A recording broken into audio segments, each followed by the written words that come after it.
ഉണക്കലരി മിക്സിയിൽ പൊടിച്ചിട്ട് നല്ല സോഫ്റ്റ് ആയിട്ടുള്ള ഒരു പുട്ടിൻ്റെ റെസിപ്പിയാണ്. അപ്പോൾ ഇത് നമ്മൾ രാവിലെ ഉണ്ടാക്കിയാലും വൈകുന്നേരം വരെ നല്ല സോഫ്റ്റ് ആയിട്ട് തന്നെ ഇരിക്കും. ഉണക്കലരി കൊണ്ടായതുകൊണ്ട് തന്നെ നമുക്ക് കറിയില്ലാണ്ട് വെറുതെ കഴിക്കാനും നല്ല ടേസ്റ്റ് തന്നെയാണ്.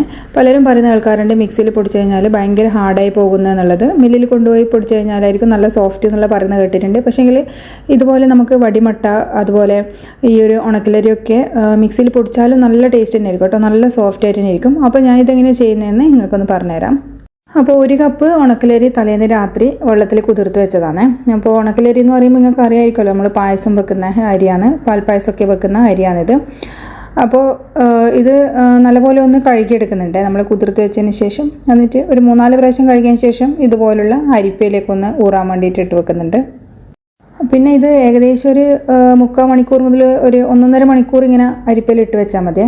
അങ്ങനെ ആകുമ്പോൾ വെള്ളം പെട്ടെന്ന് അങ്ങ് വാർന്ന് കിട്ടും. പിന്നെ ഇതുപോലെ നടുക്കൊന്ന് കുഴി ഒഴിച്ച് വെച്ച് കഴിഞ്ഞാലും ആ വെള്ളമൊക്കെ ഉണ്ടെങ്കിൽ അടിയിലേക്ക് അങ്ങനെ ഉറ്റി കിട്ടും. അപ്പോൾ അങ്ങനെ പെട്ടെന്ന് വെള്ളം അത് ഇതായി കിട്ടും. നമ്മൾ ഫാനിൻ്റെ താഴെ ഒരു പേപ്പറിലോ അല്ലെങ്കിൽ തുണിയിലോ ഒന്നും വെച്ചിട്ട് ഉണക്കേണ്ട ആവശ്യമൊന്നുമില്ല. ചെറിയൊരു വെള്ളപ്പറ്റി ഇതിന് വേണം കേട്ടോ, എന്നാലേ ആ കറക്റ്റ് നല്ല സോഫ്റ്റ് ആയിട്ട് നമുക്ക് ഇത് പൊടിച്ചെടുക്കാനെല്ലാം പറ്റുള്ളൂ. അതുപോലെ തന്നെ നമ്മൾ പുട്ടിന് പൊടി ഉണ്ടാക്കി കഴിഞ്ഞാൽ പൊടി വറക്കണ്ട, ആവശ്യമുണ്ടെങ്കിൽ മാത്രം നമുക്ക് ഇതിലേക്ക് വെള്ളം ചേർത്തിട്ട് കുഴച്ചെടുത്താൽ മതിയാകും. അപ്പോൾ ഏകദേശം ഒരു 1.5 മണിക്കൂർ കഴിഞ്ഞിട്ട് നമുക്കിത് നോക്കുമ്പോൾ അരിക്ക് കുറച്ച് വെള്ളപ്പറ്റൊക്കെ ഉണ്ട്. ഈ ഒരു ടെക്സ്ചറിലാണ് നമ്മളിത് പൊടിച്ചെടുക്കേണ്ടത്. ഇത് മിക്സീൻ്റെ ജാറിലേക്ക് 1-2 ബാച്ചായിട്ട് മാറ്റിയിട്ട് അങ്ങ് പൊടിച്ചെടുത്താൽ മതി. അപ്പോൾ അരിക്ക് കുറച്ച് വെള്ളപ്പറ്റുള്ളതുകൊണ്ട് തന്നെ നമുക്ക് നല്ല സോഫ്റ്റ് ആയിട്ട് തന്നെ പൊടിച്ചെടുക്കാൻ പറ്റും. അപ്പോൾ നമ്മളിത് ഒരു ബൗളിലേക്ക് അങ്ങ് മാറ്റി കൊടുക്കുന്നുണ്ട്. അപ്പോൾ മിക്സിയിൽ പൊടിക്കുമ്പോൾ ഒരുപാടങ്ങ് കുത്തി നിറച്ചിട്ട് പൊടിക്കരുത്, ഒരു പകുതി ഭാഗം വരുന്നവരെ മാത്രം ഇട്ടാൽ മതി കേട്ടോ അരി. അങ്ങനെ ആകുമ്പോൾ നല്ല സ്മൂത്തായിട്ട് നമുക്കിത് പൊടിച്ചെടുക്കാൻ പറ്റുള്ളൂ. അപ്പോൾ ഞാനിത് 2 ബാച്ചായിട്ടാണ് പൊടിച്ചെടുത്തത്. ഉണക്കലരി ആയതുകൊണ്ട് തന്നെ ഇതിലേക്ക് നമുക്ക് ഏകദേശം 1-2 ടേബിൾ സ്പൂൺ വെള്ളം ചേർക്കേണ്ടി വരും കേട്ടോ. അപ്പോൾ നമ്മൾ സാധാരണ വടിമട്ടയൊക്കെ പൊടിച്ചു കഴിഞ്ഞാൽ ഒരു തുള്ളി വെള്ളം പോലും ചേർക്കാണ്ട് നമുക്കിത് കുഴച്ചെടുക്കാൻ പറ്റും.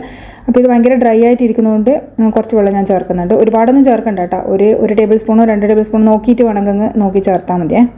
അപ്പോൾ ഇതിൽ ഞാൻ ഉപ്പും ചേർത്ത് കൊടുത്തിട്ടുണ്ടായിന്, അത് മറക്കരുത്, ഞാൻ പറയാൻ വിട്ടുപോയിട്ടുണ്ടായിന്. അപ്പോൾ ഇത് നല്ലപോലെ ഒന്ന് മിക്സ് ചെയ്തതിന് ശേഷം സാധാരണ പുട്ടിന് പിടിച്ചെടുക്കുന്ന പോലെ അങ്ങ് പിടിച്ചെടുക്കുക. അപ്പോൾ ഉണ്ടായി കിട്ടണം, പിന്നെ പൊടിഞ്ഞു പോകും വേണം. അതാണല്ലോ കറക്റ്റ് പാകം എന്ന് പറയുന്നത്. ഇനിയിപ്പോൾ റെസ്റ്റ് ചെയ്യാൻ വെക്കുന്നില്ല കേട്ടോ, നിങ്ങൾക്ക് റെസ്റ്റ് ചെയ്യാൻ വെക്കണമെന്നുണ്ടെങ്കിൽ ചെയ്താലും പ്രശ്നമൊന്നുമില്ല. ഇനിയിപ്പോൾ ഞാനിത് ഈ ഒരു സമയത്ത് തന്നെ പുട്ടുകുറ്റിയിലേക്ക് നിറച്ച് കൊടുക്കുക ചെയ്യുന്നത്. തേങ്ങ ഇട്ടിട്ട് നമുക്ക് പൊടി അതിലേക്ക് അങ്ങ് നിറച്ച് കൊടുക്കാം. അപ്പോൾ പുട്ടുകുറ്റിയിൽ നിങ്ങൾക്ക് എത്ര ലെയറായിട്ട് വേണോ അതിനനുസരിച്ച് തേങ്ങ ഇട്ടിട്ട് 2-3 ലെയറായിട്ട് അങ്ങ് നിറച്ച് കൊടുക്കാം കേട്ടോ.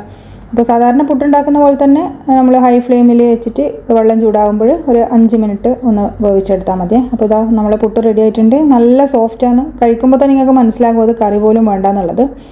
അപ്പോൾ നല്ല ടേസ്റ്റുമാണ്. നിങ്ങൾക്ക് ഉണ്ടാക്കി കഴിഞ്ഞാൽ വൈകുന്നേരം വരെയും സോഫ്റ്റ് ആയിരിക്കും. അപ്പോൾ ഇതിനേക്കാളും കൂടുതൽ നല്ല സോഫ്റ്റും ടേസ്റ്റും ആയിട്ട് തോന്നി നിങ്ങൾക്ക് വടിമട്ട വെച്ചിട്ട് പൊടിക്കുമ്പോഴാണ്. വടിമട്ട എന്ന് പറയുന്നത് നമ്മളെ കുത്തരി ഉണ്ടല്ലോ, മട്ടാരി, ആ വടിമട്ട വെച്ചിട്ട് ഞാൻ ചെയ്യാറുണ്ട്. അപ്പോൾ വീട്ടിൽ നിങ്ങളുടെ അടുത്ത് പൊടിച്ച പൊടിയൊന്നുമില്ല, നമ്മൾ വാങ്ങിയ പൊടിയൊന്നും ഇല്ലെങ്കിലും നിങ്ങൾക്ക് തലേന്ന് നമ്മൾ കുത്തരിയോ അതുപോലെ ഈ ഒരു ഉണക്കലരിയൊക്കെ ഉണ്ടെങ്കിൽ കുതിർത്ത് വെച്ചിട്ട് വീട്ടിൽ തന്നെ സിമ്പിളായിട്ട് ചെയ്തെടുക്കാൻ പറ്റുന്ന നല്ല ടേസ്റ്റിയും സോഫ്റ്റ് ആയിട്ടുള്ള ഒരു പുട്ടിൻ്റെ റെസിപ്പി കേട്ടോ. അപ്പോൾ ഇതുവരെ ഇതുപോലെ ഒന്ന് ട്രൈ ചെയ്ത് നോക്കിയിട്ടില്ലെങ്കിൽ ഒന്ന് ട്രൈ ചെയ്ത് നോക്കുക. വീഡിയോ ഇഷ്ടമായാൽ ലൈക്ക് ചെയ്യാനും ഷെയർ ചെയ്യാനും സബ്സ്ക്രൈബ് ചെയ്ത് സപ്പോർട്ട് ചെയ്യാനും മറക്കരുത്. അടുത്ത വീഡിയോയിൽ വീണ്ടും കാണാം. താങ്ക്